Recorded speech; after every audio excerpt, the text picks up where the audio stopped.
Yeah, I've been playing around with Elm for like the past like few months or so, and I'm by no means an expert, but I thought I'd knock up like an app and kind of demo it. So I didn't really know what to build, and I've been having quite a like stressful client recently, so I decided I'd make like a mindfulness like timer.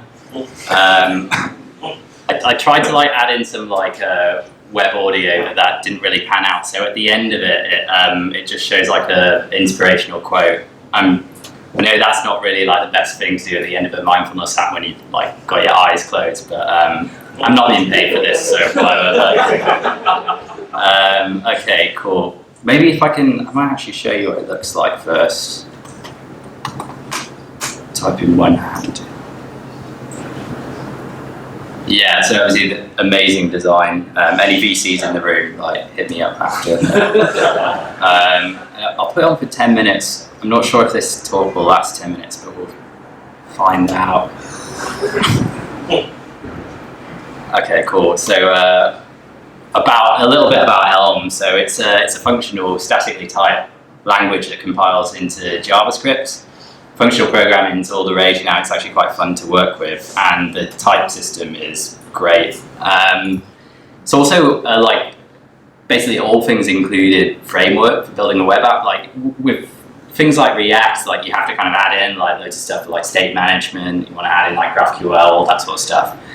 Elm kind of has a lot of that stuff built in, so you don't really need to think about that. Everything is immutable, which is great. You're not like mutating like objects, causing like loads of side effects, things like that. Pure functions, same thing. Like any, when you pass in like arguments to a function, you can call them. If you pass in the same arguments, regardless where they're called, they're always going to spit out the same response. So that means that like it's a bit easier to kind of reason what your application is actually going to do. The type inference, like I said, it's amazing, and it's down to the compiler. It's just insane. Like I don't know if most people probably work with like TypeScript. You see those like runtime errors and all those like really bad like messaging. With Elm, if it compiles, it generally runs without any runtime errors. So it's really nice to work with.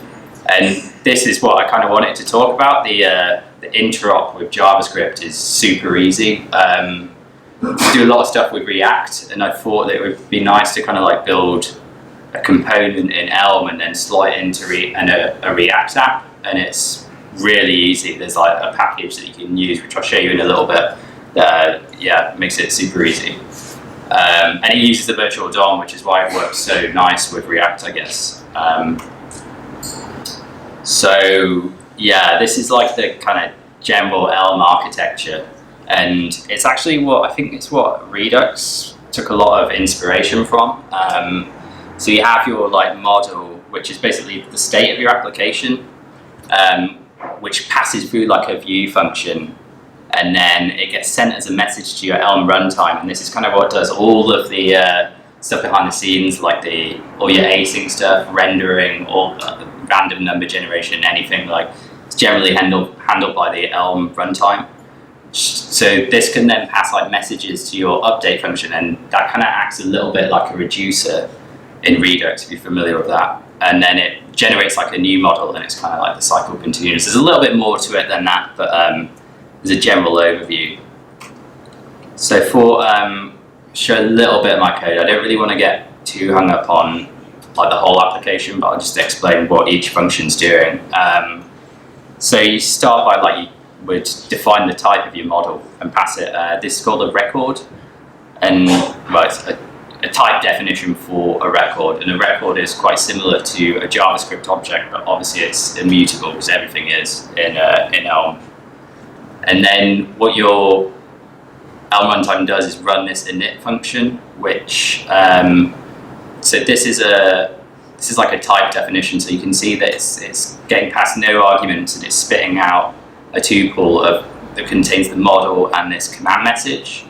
Now, command messages are for kind of speaking to the Elm runtime and telling it to do something, maybe like asynchronous. Say if you loaded up your single page web app and you wanted to make an API call, you'd shove it in as init. Now, I didn't really need to do that, so I just added in like this cmd.non, which is a command that basically does nothing, but you have to make sure that everything matches because the type system is pretty strict.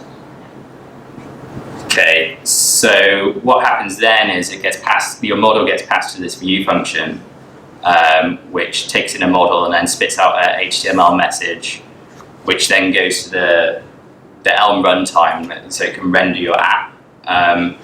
It looks a bit weird. If people are familiar with like JSX, it looks quite different to that. What you've got to realize with Elm is like everything is a function.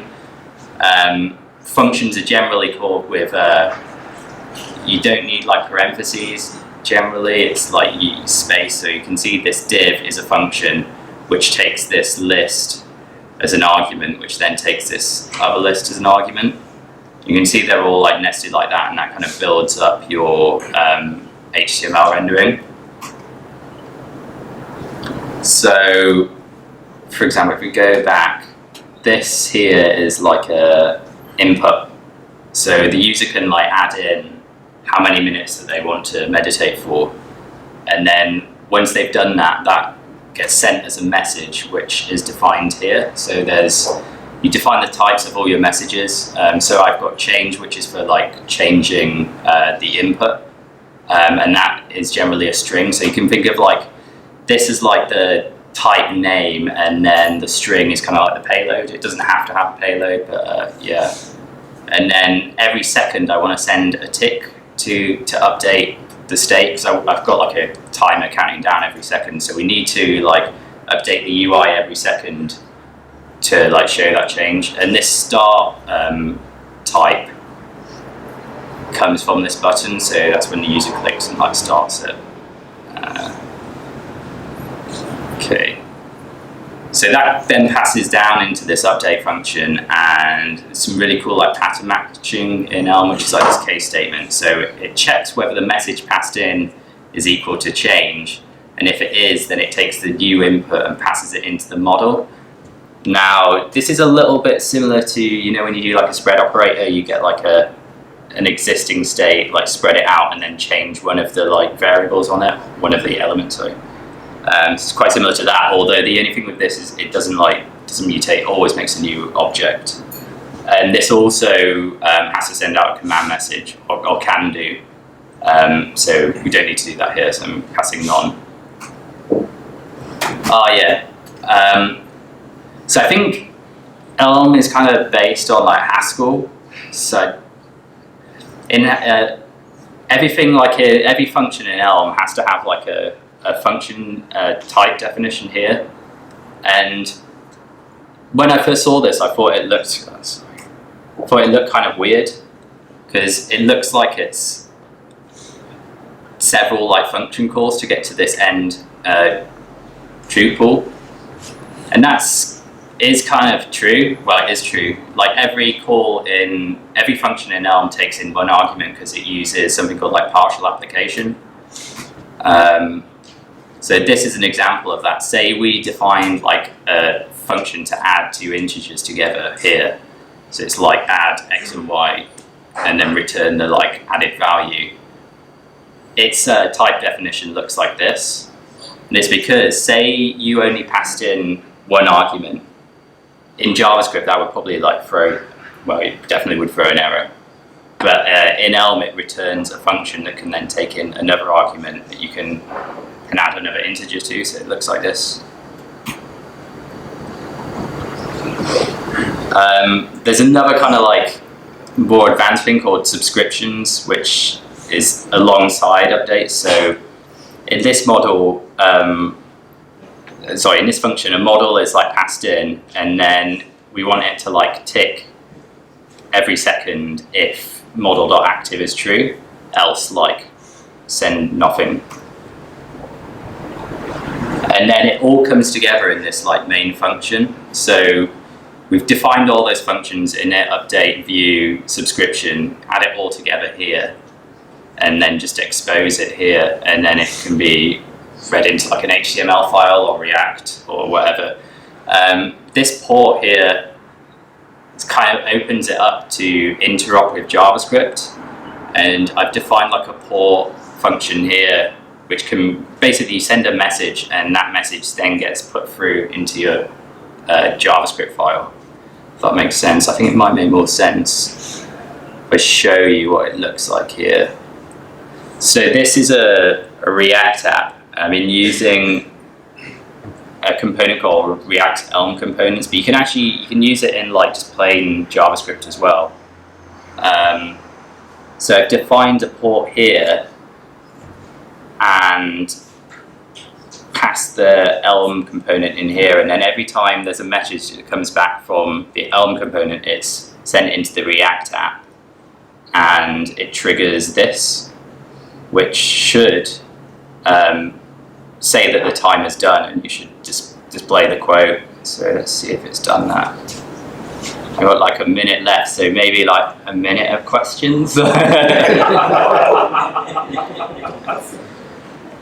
Yeah. Yeah. Are you using that anywhere like in relation, or is it just like? No. That's like, it's pretty cool, but it's like between different versions they do like long breaking changes. Yeah, that is a big problem, especially from point 18 to 19. There's like massive breaking changes. So I wouldn't say it's like particularly stable. I definitely wouldn't recommend like making a whole app out of it. If you want to like make a component and slot it into React app, I think it's a lot better for that. I think the creators of Elm agree with that kind of methodology anyway. So yeah, 16 seconds. Quick question. Just awkward silence, then we'll let time out.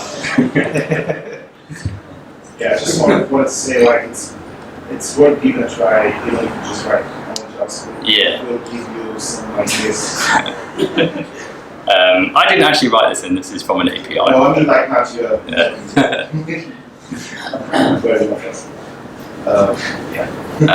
Yeah. So there's no more questions.